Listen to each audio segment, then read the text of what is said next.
Hello, good evening, everybody. Hi, my name is Carlos. I am here for the first time doing in English some space for people who speaks English. I'm always doing in Spanish, but today I decided to have a little space in English to simply start opening our borders, to start to reach more people, which is what we want. We would like to reach more people, and so more people start to having more to be more self-conscious about how life is, how to become a better person, and simply give you messages. Send a message of unity, which is what we want. We want to serve others, and we want to help people to expand.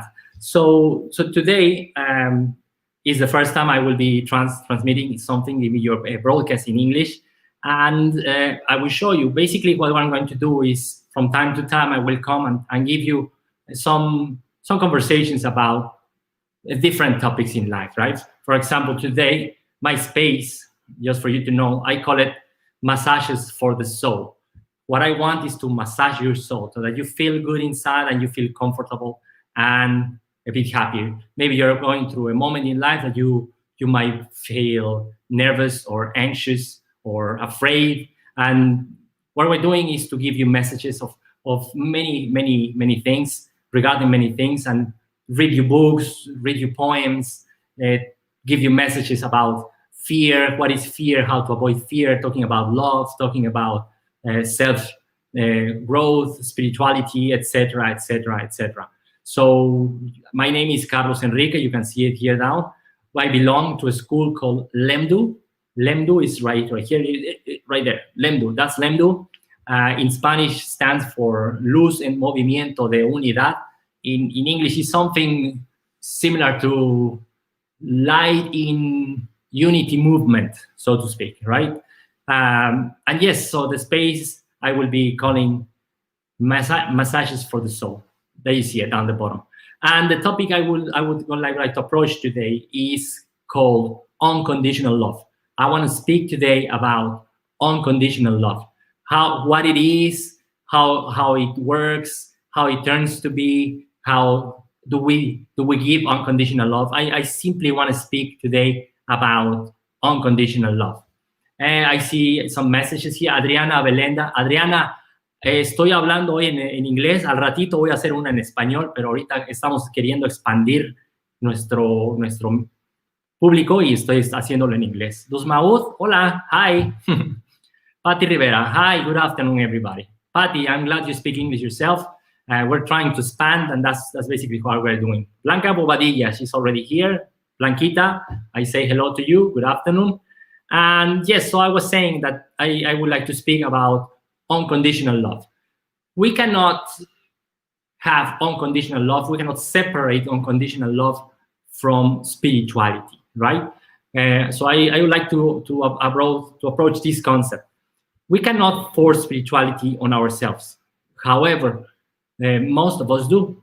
When we finally realize how cyclic and meaningless our fast-paced lifestyle, work routine, and private lives have become, our conscience hits us with the question, what is the purpose in my life? As a result, most of us try to find the meaning of our existence, and overreaching and overbearing purpose to what we're doing, to what we are committed. We turn to others for inspiration, and we turn to ourselves for guidance in hope of finding and regaining our spirit. However, we are accustomed to fast results, to choose from the available range of consumable solutions, and the best of all, instant gratification. But spirituality doesn't work like that, not at all. It is a beautiful and rewarding journey that takes time and a lot of patience.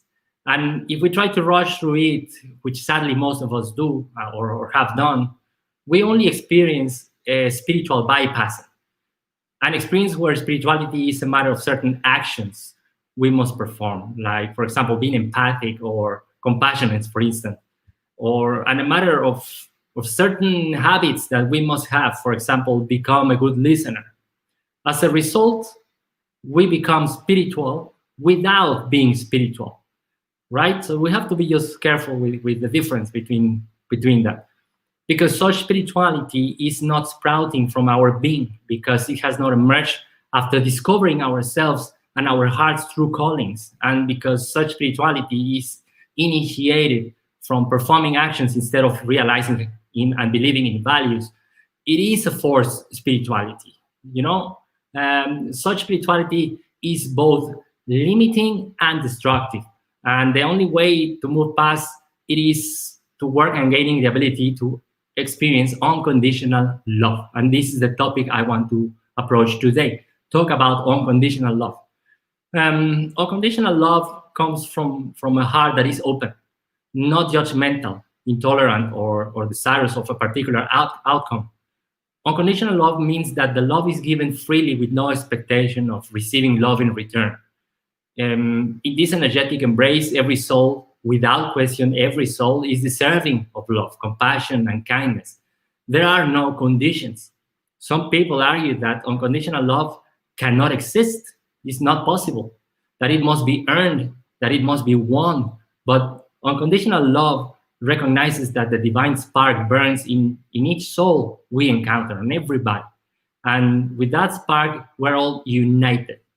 To judge or hate another is then to judge or hate one's self, right? Because we're the same, we're one. The concept is simple, yet powerful. A generosity of spirit drives unconditional love where the intentions of the heart are pure and without ulterior motives. Loving kindness can only exist in a pure form, and the true expressions of unconditional love can only exist when the intention is to create joy or ease the suffering of another person. The expression of this love, it is on reward, right? Reciprocity is never needed. Unconditional love is simply a natural expression of the divine light that exists in all souls. So I invite you to ask yourself, do you give unconditional love? Are you aware of what unconditional love is? Ask yourself. Like, I can give you an example. Two girlfriends, right? They are friends all their lives, and they love each other. But one of them has a birthday and the other one forgets to say happy birthday to her. And the birthday girl, she simply gets upset and offended. It's like, oh, you didn't call me for my birthday. How could you forget? I will never forget your birthday.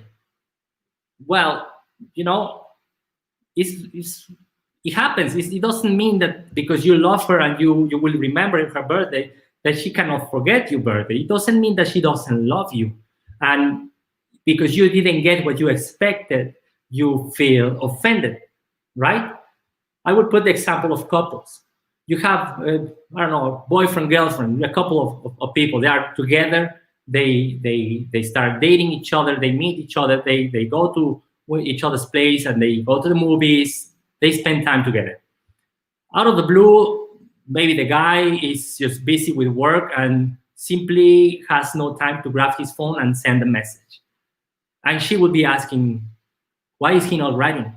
Are you the type of person worried about why he's not writing? Right? Maybe you are, maybe you're not.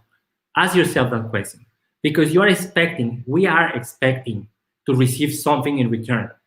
Unconditional love is not giving all your time, all your money, all your thoughts to a person. Unconditional love is to simply give love to someone without expecting anything in return.